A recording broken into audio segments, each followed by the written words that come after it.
Hello, hello, hello. Good morning. How are you? I am so excited. This is the number 9 episode. I believe it is number 9. Yes, sir. Whoa, whoa, whoa, whoa. Can you believe it? We made it this far. Yes, it's next week. No, next week. Next month, we are going to arrive to the 10 Commandments. And then Bar Mitzvah. Yes, in another 3, the Bat Mitzvah, and then for the Bar Mitzvah, we need to do something different. Yeah. Maybe, I don't know. I said my Haftorah back in 1976. You ain't getting another one out of me. Repeat it. No. Oh, it's funny as that. I can only remember the first couple of notes of my Haftorah. That's Great, about it. Great. Amazing. Yeah, so that's about it. That is important. So, my friends, thank you for being with us. It's a pleasure to have you here.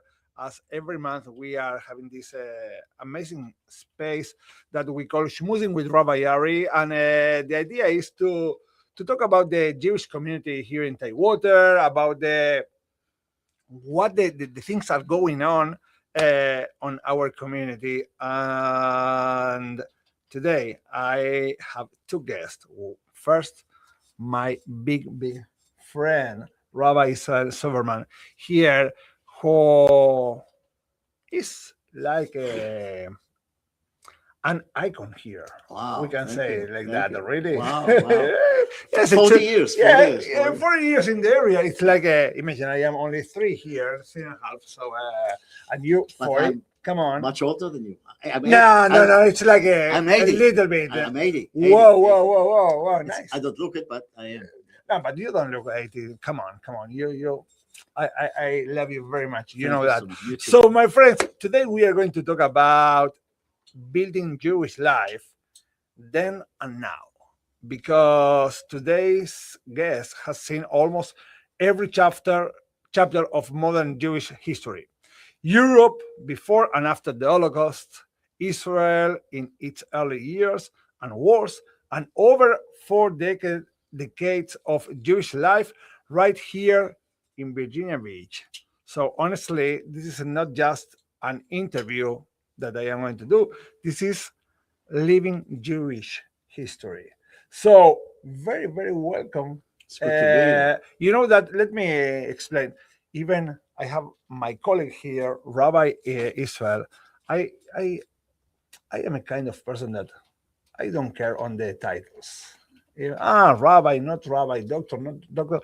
I like to call to the people for the name, because our parents, they gave us our names, and we need to use that. If not Rabbi, no, Ari, it's okay. So if you permit, please. Can I? Feel comfortable. Okay, thank you very much. So let me tell you that always when I speak with Israel, Rabbi Israel, I am speaking with him in Hebrew, so it's a little difficult to speak with you in English. So, Israel, tell me, who are you?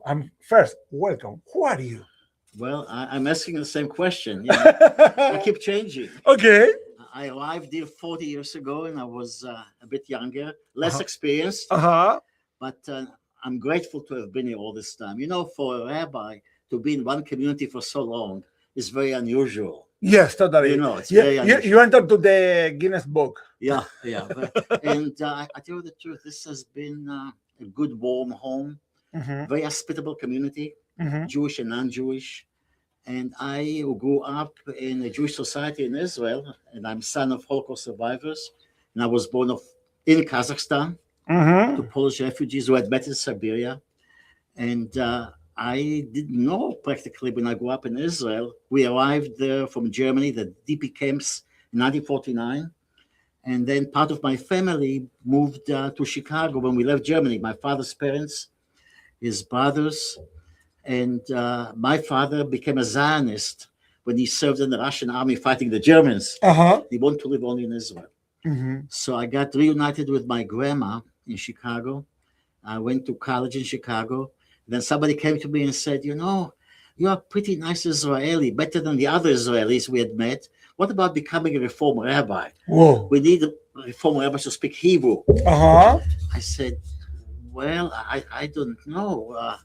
In Israel, we just know Orthodox. I was bar mitzvah in an Orthodox shul. On Mount Carmel. And you were born as an Orthodox Jew? No. Well, my parents are Polish. Uh-huh. There was no reform in Poland, only in Germany. Yeah. So it was a new experience. But my wife's family in Chicago, they came from Orthodox background, but you know what happens? Orthodox, conservative, reform, Unitarian, whatever else. Nice. I like it. So I had the first experience in a reform summer camp in Wisconsin. Uh-huh. In Wisconsin. And then I noticed something unusual for me. I saw at Tefillah where we were worshiping together, davening together, boys and girls sitting next to each other. And the rabbi, Oy vavoy, oy vavoy. oy, oy, and the rabbi spoke not just about the chicken being kosher, but social justice issues. We're talking about the 60s. And I was impressed. I said, this is a new approach to Judaism. I've not heard it in Israel. At that time, it was about kosher. This is kosher, not kosher. Don't touch a girl, be careful, and all that. My great-grandpa in Poland was a rabbi, Rabbi Yaakov Jacob Zoberman. Wow, and he was Orthodox. He was, of course, was only Orthodox. Mm-hmm. Unfortunately, tragically, he and his wife Dina, whose family came from Portugal and Spain to Zamość, my father's hometown, in 1854 with the diesel engine, and they produced olive oil. 1854, when they came here from the Iberian Peninsula, Poland was the center of Jewish life in the world. They didn't know that the Holocaust would follow them, unfortunately. So they were murdered in the Belzec death camp, and most of the family was destroyed. My father saved his family. He pushed them really out because they did not believe that the Germans would mistreat human beings like that. But what happened to them was when they left Zamość to an area that was to be controlled by the Russians. Poland was divided between the Russians and the Germans. The Russians checked on the refugees who arrived. They arrived in the area of Lviv or Lvov. It was a huge Jewish community before World War II. And because we owned factories in Poland, we were deemed to be capitalists. So we and others, Jews and non-Jews, who were wealthy at the time, were placed on the train, not just to Siberia, but to the Gulag in the Arctic zone of Siberia for hard labor. Can you imagine? Yeah. Russian soldiers were on the train. The last minute before the train took off, they looked at my father. He was the oldest of 4 brothers. Basic training. He would not see his family for 5 years. Wow. 5 years. Wow. And survived. תודה לאל. And tell me,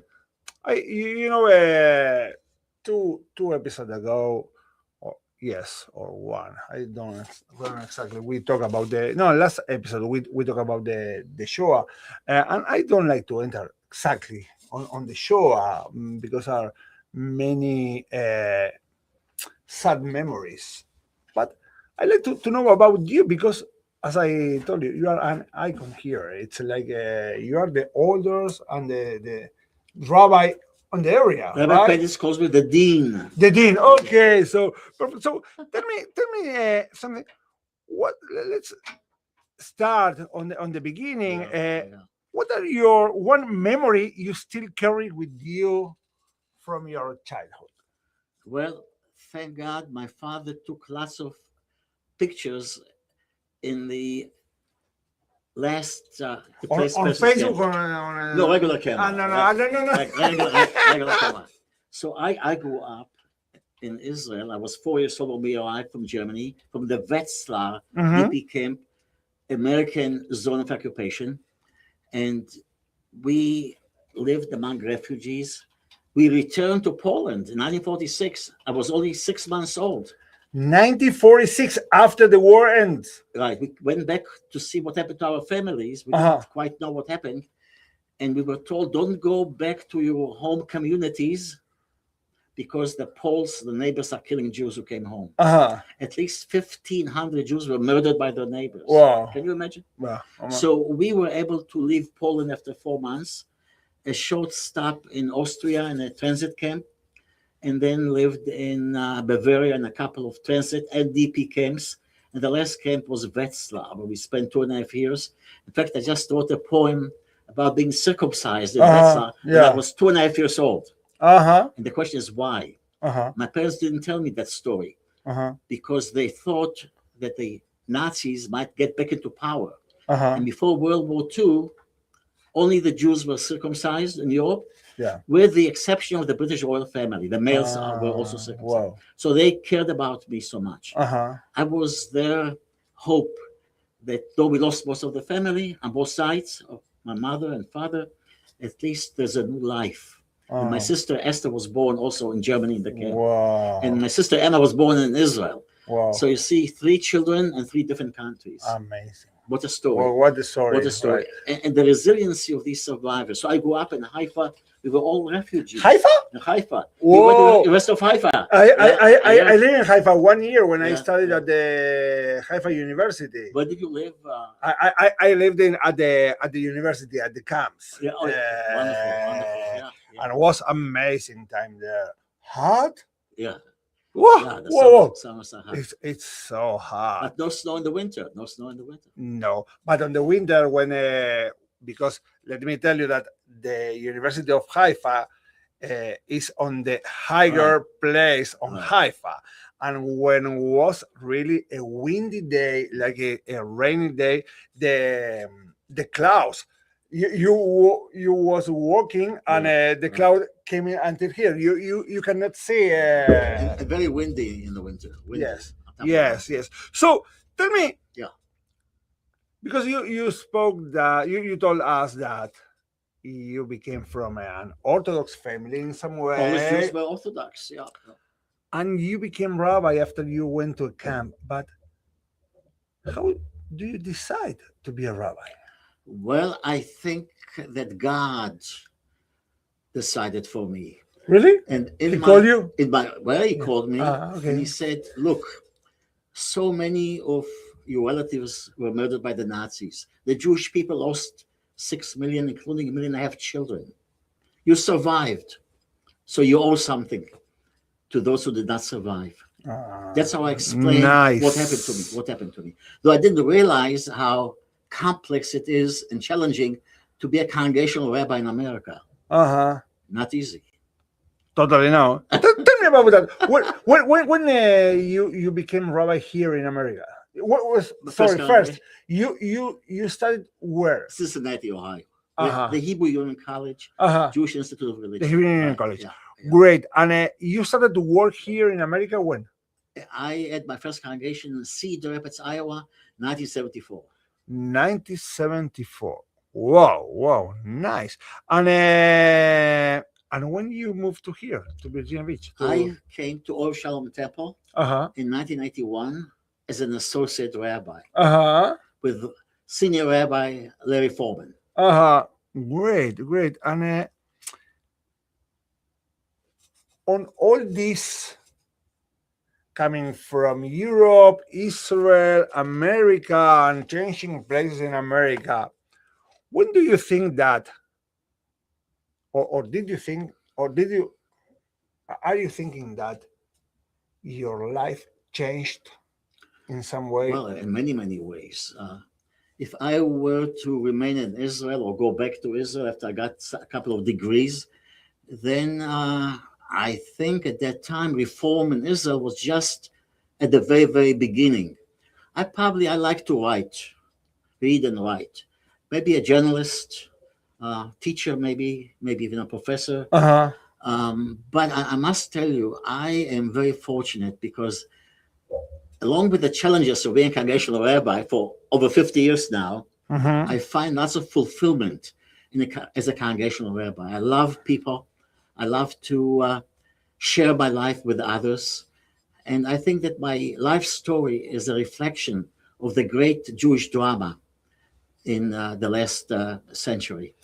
And talking about that, do you think that the people in general, I am not talking only about the Jewish community, in the society in the world, they understand what happened, or they are misunderstanding what was the transition between before after the Shoah, before the independence of Israel, and that we have a state of Israel, and what is going on today. What do you think? Well, when I had my first congregation in Iowa, at that time, American Jews were not involved with the Holocaust. Mm-hmm. The museum in D.C., the Holocaust Museum, was built in, I think, 91. Mm-hmm. So there was a certain feeling among American Jews, and I generalize, that it's a topic not to be discussed. It was a great tragedy, but we cannot dwell too much on the negative. And the state of Israel, for some, was the response to the losses of the Holocaust. But I must tell you, and I'm known as somebody who tells it like it is, that when I arrived in Chicago in 1966 and then became a rabbi, I thought that American Jews, by and large, were more involved with Jewish history and with the Shoah and the creation of the state of Israel. I discovered that it was only limited involvement. That yes, in every community you have small groups that are deeply involved with Judaism and Jewish history and Israel, but by and large, many Jews, are unaffiliated and are really removed from the great dramas of Jewish life. Mm-hmm. And talking about that, came to me a question because many different moments that went up, down. You told me that you became rabbi because you need to do something about the history and to share with the people that we cannot lose our tradition, continuity, history, blah. Was there a moment when you lost your hope?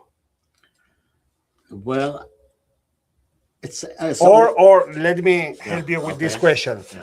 Or also a moment that you say, come on, I am a rabbi, but what I am going to do with that?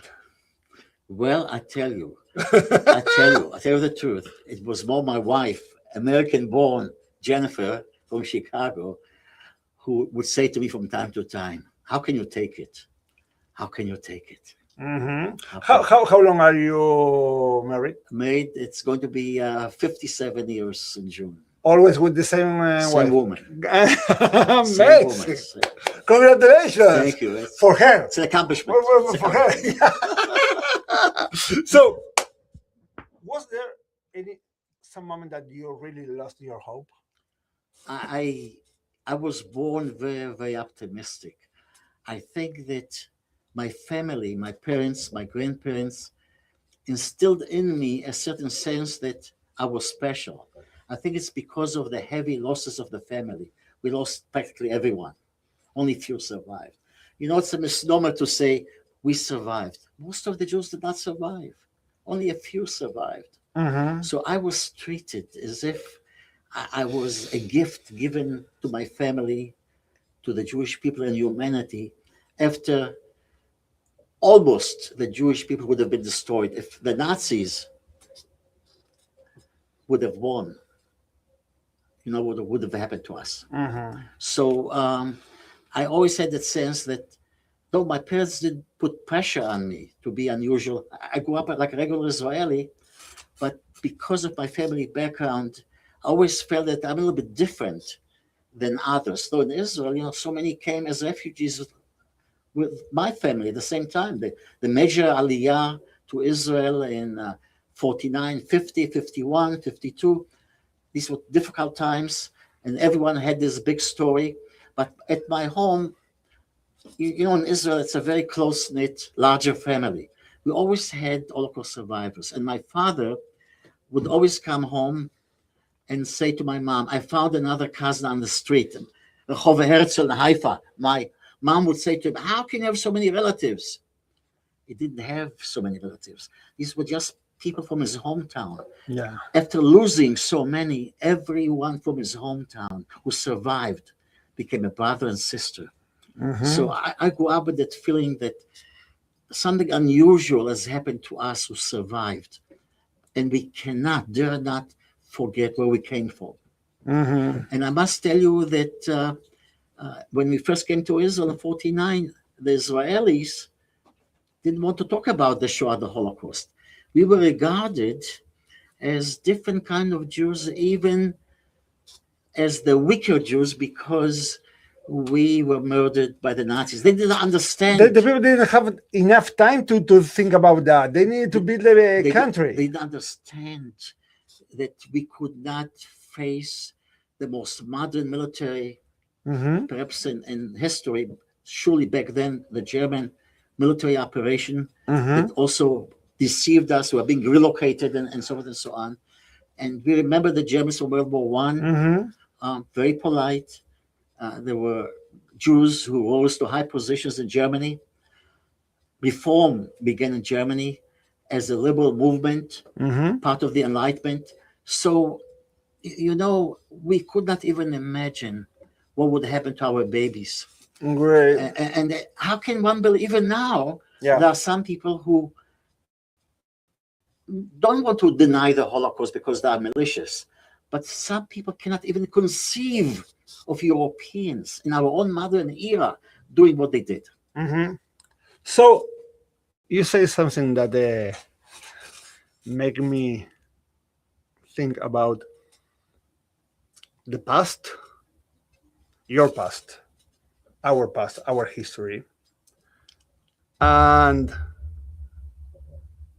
what we have today. The Israel that we have today. Do you think that was something, or did you think that Israel could be what is today? No, it's unbelievable. In fact, I just saw some pictures. My wife had an uncle who moved to Israel right after the 6-Day War. In 1968, he was a nuclear engineer, and he moved from Santiago, where he lived a beautiful life with 5 children. And he passed away, Harold Zeitlin. His wife, may she live a long life, is in Jerusalem, Margie, called Esther in Israel.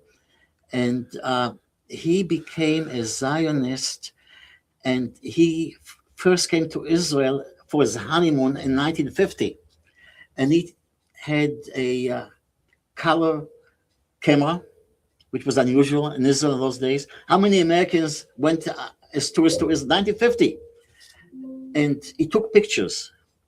And his grandson, he has a grandson, who now has the album with the photos, and he is visiting the same places where his grandpa took pictures and comparing the sites. So, for example, Tel Aviv in 1950, it was nothing. It was nothing.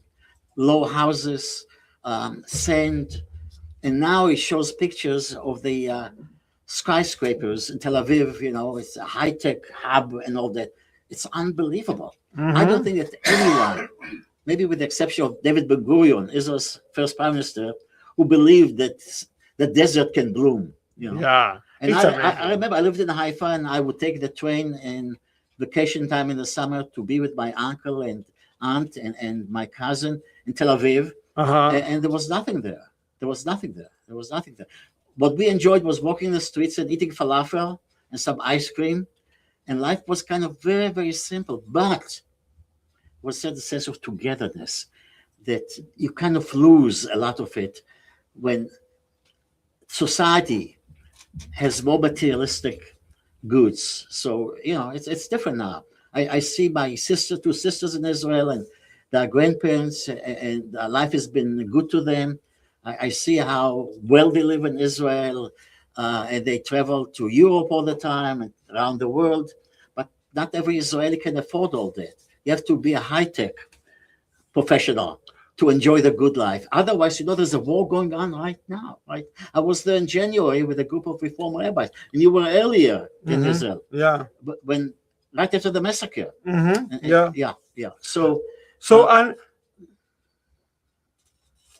talking about that and how Israel improved and grew up, came to me a question that, because when we talk about Israel, we talk about society, and in the society we have many different kind of things. The Jewish life, 40 years ago or 50 years ago, and now, or 78 years ago when the state of Israel was proclaimed, okay? And now, what changed in terms of Jewish life or Judaism? Well, don't forget that in 48 there were only 500,000 Jews living in Israel. Only 500,000. Now we have 7 million Jews and 2 million non-Jews who live in Israel.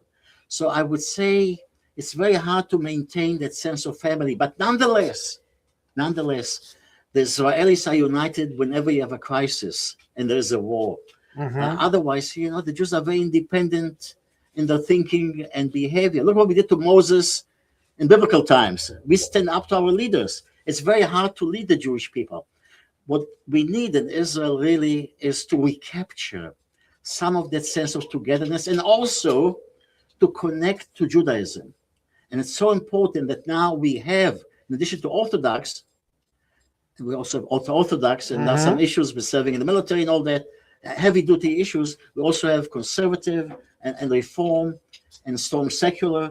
It's good for Israel to have the full spectrum of Jewish spectrum. Israel, I have two last questions for you. The first one is, as I ask you, what was worried to you, or what made you lost your hope? Now I like to ask you, what changes make you proud? Well, I'm proud that we have in Israel a great youth. I love when I'm in Israel, in addition to buying books in Hebrew at Stimatsky. Whoa, Samatsky! Oh my gosh, I love it. How was it's like a Shabua Sefer or Chodesh Sefer, that everything was on a discount. Yeah. I love to talk to the youth in Israel. I find that they are healthy. I find that they really are the product of such a tormented Jewish history. And the miracle, one of the great miracles, is that we give birth now to children who grow up as healthy Jews with a good sense of who they are as Jews, as Israelis, as citizens of the world. And the Israelis travel the world, and we have come from all over the world to Israel. So we are connected everywhere. And the Israelis are very curious. We have this curious ambition to want to visit places and connect to other cultures and welcome others. That to me is so precious. Of course, being a small country, you can have this togetherness, which is hard to find in a big country, where people are more hesitant about getting involved with somebody else. And in Israel, you still feel that sense of mishpuche. Yeah, we are family. So I have a last question for you. Let's go on. I'm warming up. So my last question for you is, after everything you have seen, what keeps you hopeful about the Jewish future, and also what or how do you see the future of the Jewish community in the water? Well, it is always a challenge to retain your Jewish identity, especially as a minority. It's very easy to blend in America and disappear from being Jewish, an active Jew. Most American Jews are not involved. with any kind of a Jewish organization. You know that? Also, they're not connected to, not just to synagogues, to any Jewish organization. So that is worrisome. That is worrisome because you cannot survive just on bagel and lox. You need more than that. And people need to recapture the sense of Jewish identity that in the past was easier to have because we were a minority under attack. We were living in ghettos. We were not part of mainstream society. The challenge in America is love. In the past, it was hate. In Europe, in the ghettos, society didn't want to open the doors for us. In America, we are welcomed. Though right now we're into an ugly tide of anti-Semitism. I believe that would pass. And with it, I think we'll have new opportunities to be connecting to our Jewish heritage. And when I say that, it's also connecting to Israel, to Jewish history, not just to religion per se. To be Jewish, as you know, is a very wide definition. And we have to be always a pluralistic Jewish society. Very important. So, Israel, thank you very, very, very much. I am extremely happy that you... My brother, we both came from different countries to America, and yet look what unites us. That flame is still burning. Yes, we are trying, and thank you very, very much. And my friends, let's go to a little break, and we will continue with Shmoozin with Rabbi Ari in 1 minute. Who do you have next after the break? Yes. Tell them. It's Danny Rubin here. He arrives just in time. Amazing. So I know you came running, right? So very, very welcome. We will return in 1 minute after the commercials. Wonderful. He's a wonderful. Temple Emmanuel is a thriving oceanfront community located in Virginia Beach, tight-knit, tender-hearted, and open to all. Our community embraces the many ways we express our Jewishness and spirituality. Led by Rabbi Ari, Temple Emmanuel is committed to inspiring our members to find meaning and satisfaction in their being Jewish and being a part of the Temple Emmanuel community.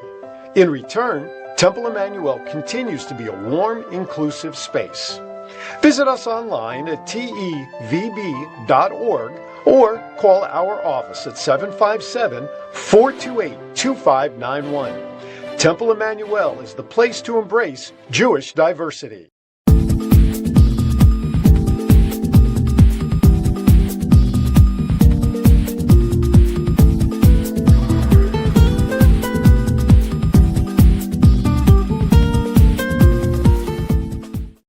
Honey, it's that time again. Time again for what?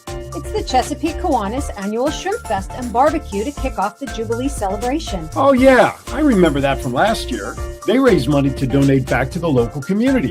That's right. It's on May 14th from 4:30 to 7:30 at the Chesapeake City Park. Advance tickets are $45 each through May 13th. To purchase tickets, go to ChesapeakeKiwanis.org. If you would like to be a sponsor for the event, call Fred Woodall at 757-469-4945. It's time to get your shrimp bib out and celebrate Chesapeake. Yeah. Love it, man. The brand. Hello. We are back. And Thanks, John, for the warning. thank you. So, Danny, very, very welcome, my friend. Thank you for having me. I am very, very excited to have you here. And as I told you, my friends, we just heard from someone who spent decades building Jewish community, and now we are meeting a younger generation. Yeah. No? Sure. Yes. Yeah. Appreciate that.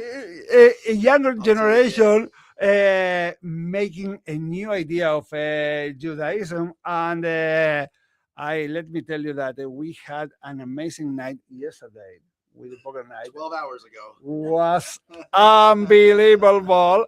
But we are going to talk about that. But first, Danny, very, very welcome. Thank you. It's a pleasure to have you here. And Danny, tell me, who are you? Who am I? Well, I am a native of Hampton Roads. Uh-huh. Grew up in Virginia Beach and have moved back here after working out of the area for a few years. I've been back here for since 2013. I have a wife and 2 boys, and we're very involved in our local Jewish community. We belong to KBH Synagogue, which is now in the Sandler family campus. And my kids go to the Strelitz International Academy, although my older son is just about to graduate. Whoa. Just a few weeks. He's leaving, going to middle school. And I've been very involved with the Jewish Federation since I really moved back here. So it's been over a decade. And a lot of my effort has been to help bring young men into the community, find ways to engage creatively. That was on display last night when all of our guys were helping to put on this huge poker night for 100 people. Great. And you were in the middle of it dealing yes. cards, which was yes. great. I told you that I let me tell you that I made through my dream, because always I watch movies, the people were playing poker, and I was a dealer yesterday. He was it, running the show. So who am I? I have a job. I started my own business. I sell learning materials, what's called in the US soft skills. Mm-hmm. How to write an email, how to shake a hand, how to go to a job interview. And I developed lessons for these skills from my time in previous roles. And I provide those lessons to schools, like school districts, like Virginia Beach and Chesapeake and other cities, and they use it in class. So it's a kind of a startup, which feel like I'm among friends here in Gather. There's a lot of startups and entrepreneurs going on in these hallways. And so I have my business, and then I also think of the work I do in the community. You can do the publicity. I am not going to charge for that. That's okay. I work out of my kitchen table, but I'm always trying to come up with ideas. Like my dad, he comes up with lots of ideas, and the danger with us is that we actually follow through on those ideas. Okay. And we don't let up. And so what I've helped to create, and now there's lots of guys that also help us, is something I think that has a lot of permanence in our community and is raising money and helping people be involved in the community. And in 2026, it's hard to get people to take time out of their lives to want to volunteer in the Jewish community. So we have to get really creative with how we do it. And I think in our group, Nadiv, we've been successful. So and when this group started? 2016. 2016. But it's taken many shapes. It's changed. It started as like a monthly lunch with a speaker. And then it turned into like a giving circle where we all contribute some money to the community. And now it's become more of like a men's club. And we have our big signature event, the poker night. And everybody in our group makes a contribution to the Jewish Federation of at least $365. Oh, stay closer to the mic. Got it. So, it's 10 years with also like 2 years of nothing because of COVID, where we couldn't meet and it sort of stopped. And so it has continued to change shape, but I think now it's become something that it not only draws people in to help us raise money for causes, but it also encourages our members to make financial contributions to the Jewish Federation and have a relationship with the Jewish Federation, which helps all of us. It helps Temple Emmanuel. All the money raised, goes back out into the community. So it's important that all these men in our community, young men, have a relationship with the community and feel like it's important to donate. Right. If they don't do that, then what is left after this generation that's in leadership? There's nothing else. You are totally right. So this is why we do it. And I think it's exciting when everybody last night wearing their polo shirts with the Nadiv and everybody's running around and they're helping. That is amazing. Yeah, totally. Because we could all easily just be living our lives, secular lives, and we don't have to ever go in that building. We don't have to do any of this, but we want to. Yeah. And that's powerful. You know that, as you know, I came in here 3.5 years ago, And when I heard about Nativ, I say, hey, wow, this is nice. Because even I know about many men's clubs around the country. In Latin America, you don't have this, what we call here the men's club or the sisterhood. No, it's different idea of the community. But what made me feel hopefully is like are many groups that are working for the community. And as what you say, if we are not doing, who is going to do the next generation? Because it's not only about what we are doing now, means if we are not teaching what we read at the Agada on Passover, if we are not telling to our kids or showing to them what we are doing, who's going to tell them? Because in 10, 20 years from now, if they don't know, if they are not seeing us doing, we are totally I agree. lost. You simply wouldn't have any idea as a child what is important when you're older if it's not shown to you. I had my kids there last night for the first hour. I want them to see what this is. I want them to understand. They're young. They don't totally understand. But I think, for me, it's important that I have my business and, of course, got to make money, got to take care of your family. But it's also important that we use that other side, which is that community side. I think there's time to do both. And I'm grateful that so many other guys in our community also see that and care because you don't have to. And if you didn't volunteer, nobody would say anything. Yeah. It just, life goes on, but they want to. This is something that this is my big goal as a rabbi. Even I can pray, I can observe the kashrut laws, the halacha, but there's something else. What yesterday, for example, what made me really very proud is like, I don't know if all the 100 people who were there, they are involved on the Jewish community or if they are belonging to some synagogue or a entity. But just saying that the poker tournament was at the JCC, this had a Jewish connotation. That's right.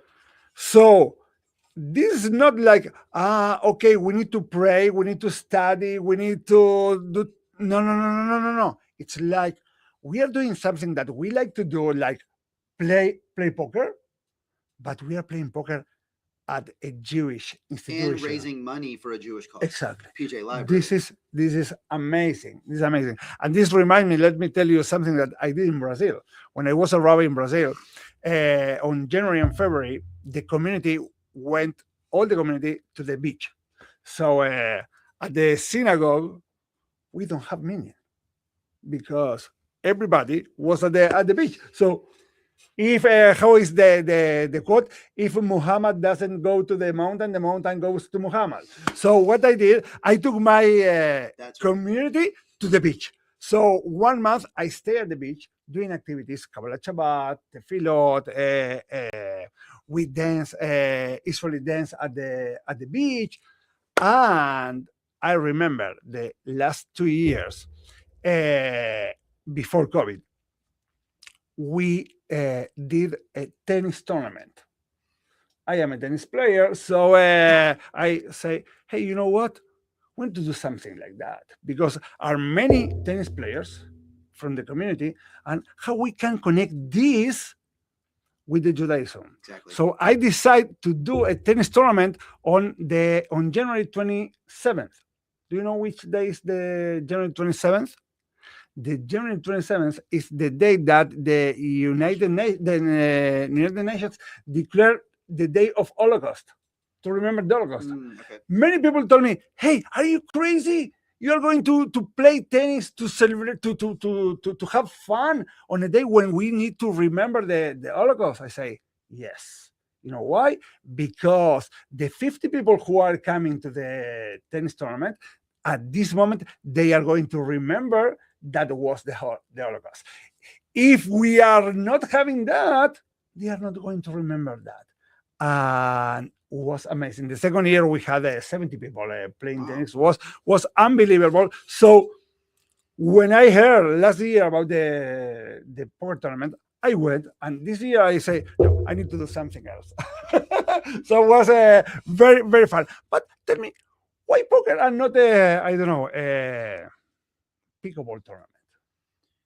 Well, I think that when I was sitting back thinking, I want our group to have a big annual event. I gave this a lot of thought, because this was I said, I wanted to feel it in my gut, like this was the right program decision. And then when I thought about a poker tournament, I said, I think that has a chance, because there are already a lot of people in our Jewish community who play poker every week in small groups in people's homes.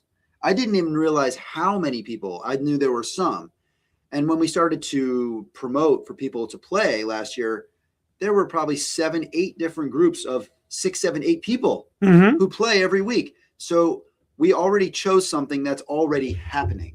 And poker is just popular. People like playing poker. And you can be older, younger. It's not a physical sport.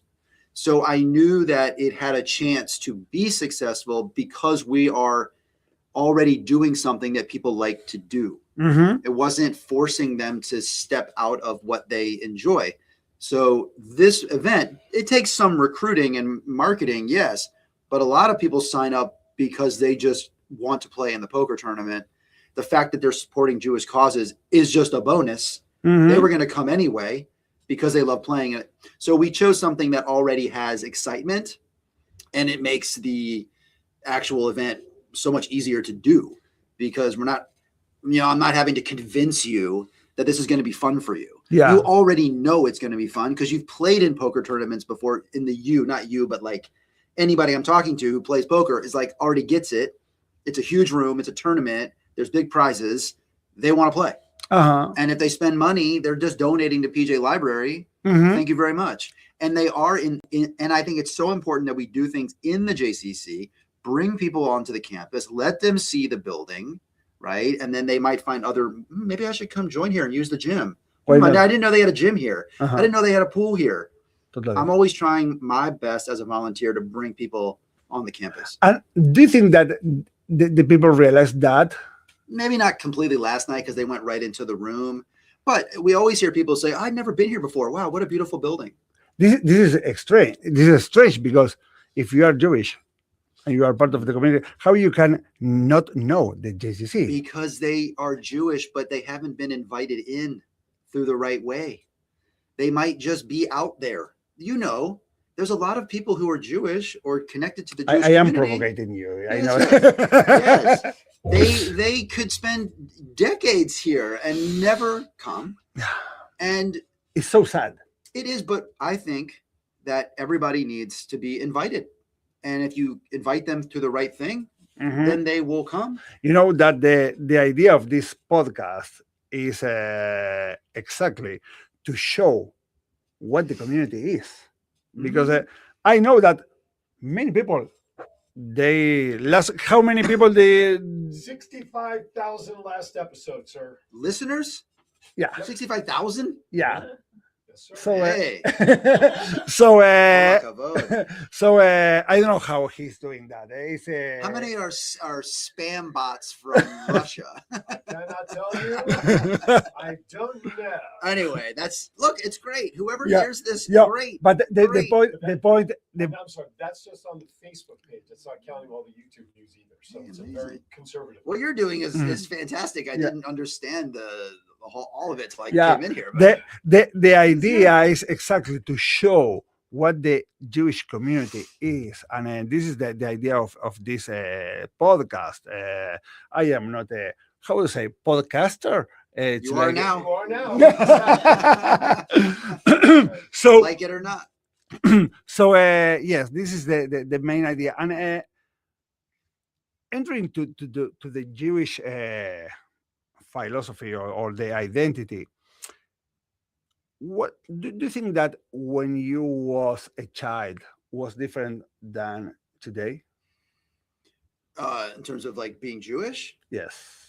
In terms of the like being Jewish, atmosphere? to belong to the community, to be part of the. No, I think it's largely the same. You know, for my kids, there's synagogue, there's a Jewish day school, there's JCC camp, there's Jewish sleepaway camp. All the things that I had growing up are still the same things. I think we have to fight harder for those things, because I think that in previous generations, unfortunately, the Jewish community stuck together more 2 generations ago, 3, and it continues to sort of erode. It becomes harder to stay together. People they just go in different directions. And so I think that you look at the pictures of confirmation classes, BBYO, over the years, that it was big groups. This community, very large. Synagogues had lots of families, and it just smaller. It just continues to get. So we have to work even harder to bring people in to be involved, because it's not a guarantee they will just show up. And not that they all showed up then, but it's just, I mean, where I went to synagogue growing up, we had a large Sunday school, and now they don't have a Sunday school. So what is the reason? Is it because people don't like being Jewish? No, that people move away. The kids move to big cities. They don't come back. This community has to fight really hard, because we don't have thousands and thousands and thousands of people. That's what's in Atlanta, and it's in Northern Virginia, and it's in Miami, and you know, all these cities where a lot of people I grew up with now live. And I'm thrilled they moved there. But we have to fight hard. Yeah. So that's what's changed. Just to summarize, the options are still there, all the things to be Jewish and engage, but it's harder now to maintain those things, because there are just less of us. This is a question that I started to ask to myself since I arrived here the first time. I came to visit the community after I signed my contract, and Temple Emmanuel hired me on February 2022. And I went to the synagogue, and then after I went to a Shabbos dinner. Family. We did the blessings, and after the dinner, we sang the Birkat Hamazon. Thanks for the meal that we had. And I look at them and say, wow, I am impressed, because all of you know how to sing the Birkat Hamazon. All of you knows to sing the blessings. And I asked them, are you doing that every single Shabbos? What they answer? No. Say, hey, wait a minute. Doesn't make sense, because are you enjoying that? Yes. Do you like to do that? Yes. Do you feel comfortable with that? Yes. Do you like to be Jewish? Yes. So why you are not doing every single week if you love to do? And nobody knows how to answer. And this is the same question that I am doing to myself, on how can we improve, or how can we give to the community the possibility to be more active at the Jewish community. Because when the people are coming to our services on the high holidays, that the synagogues are full, of course, you can ask them, hey, are you enjoying? Yes. You can tell me that you didn't like the sermon, the service. I appreciate if you are telling me that. They are telling me, no, we like it very much. It was amazing. So why I'm sure that if today we have the full synagogue, next week for Sukkot, we are not. It's going to be hard to find a minyan. And at this moment, silence. This is a very, very. This is I think who will find the answer will gain the lottery. So Danny, one last question for you. How an easy question. How do you make Judaism meaningful without making it feel forced? Well, I'm just going to speak from my own perspective. I gain the most joy in Judaism from doing things that bring people together. And I think Rabbi would understand that. He knows I'm the child of parents who are big in sort of organizing, programming. I enjoy last night stepping back, looking at the room, 100+ people in that room, and it makes me feel good that me and our group were able to bring them together. That's where I find the most joy. I can't say I find the most joy in just reading the text or examining the text. I appreciate it. I understand it. We are people of the book, and we gain lessons and values from the Torah and what it teaches. And I understand that and appreciate that. And I will do that. But for me, I gain the most joy from seeing other people engaging in Jewish life. Mm-hmm. That means something to me. For other people, it would mean more to just spend the whole day in the book. And that's where they gain enrichment. And also if the people like to spend the day praying or studying, it's okay. I am not against. But the point is, as you're saying, hey, it doesn't matter which kind of Jew are you, more observant, less observant. I don't care. The point is, be together. Be together. So for me, if I'm going to spend my time Jewishly, I choose to spend more of my time coming up with creative ways to get everybody together Jewishly, in addition to sort of spending time with myself, me and God, as you know, together. I certainly value that relationship too, but I spend more of my time trying to bring everybody out into the same spaces so they can find their own joy in Judaism and give back. And at this moment, God is with you. And that's when I feel closest, to be honest with you, is when I feel like I have brought the community together. That's where I feel most spiritually connected. And that's just being completely honest on Shmoozin with Ari and just giving you the truth of how I feel. That is what is the most meaningful for me. And it certainly has to be, because I put so much time into this over the last decade plus that I would have to care this much and feel that way to keep going. Right. Because this is hard work. And this is like almost a job alongside my actual job.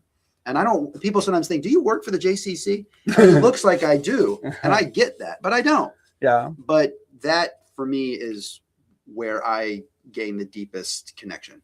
Thank you. You know, I totally agree. And I think and this is the part that is coming to me as a rabbi, as a temple leader, a religious leader. I think we need to offer to the community many different options.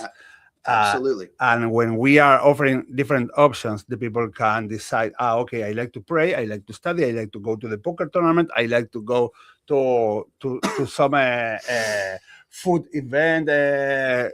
So, my friend, thank you very much. Thank you very much. What you're doing. And my friends, one generation rebuilt Jewish life after destruction. Another generation is trying to keep it meaningful today. Maybe that's how Jewish history always works. Judaism survives because every generation decides to carry it forward. There is a story about a rabbi who once asked an elderly Holocaust survivor, after everything you went through, how did Judaism survive? The man thought for a moment and answered, because every time someone thought the light would go out, someone else showed up carrying a candle. Sometimes it was a parent, sometimes a teacher, sometimes a rabbi, sometimes a young person deciding to care enough to continue. One generation carried Judaism through destruction, another built communities, and another is now trying to keep people connected, involved, and inspired. Maybe that is the real story of the Jewish people. Not that the darkness disappeared, but that someone always chose to bring light. And maybe our job is simpler than we think. Not to carry the whole future alone, but simply to make sure we pass the candle forward. Denny, Beautiful. Rabbi Silverman, thank you very, very, very much for joining us on Shmoozin with Rabbi Ari. Next episode is going to be on June 17th. That is going to be the 10th episode of Shmoozin with Rabbi Ari. Remember to follow us on Facebook and YouTube, Shmoozin with Rabbi Ari, and you are going to see all our episodes. So, my friends, thank you very, very much. Denny, Rabbi Silverman, thank you very, very much, and see you next month. Bye-bye. Bye-bye.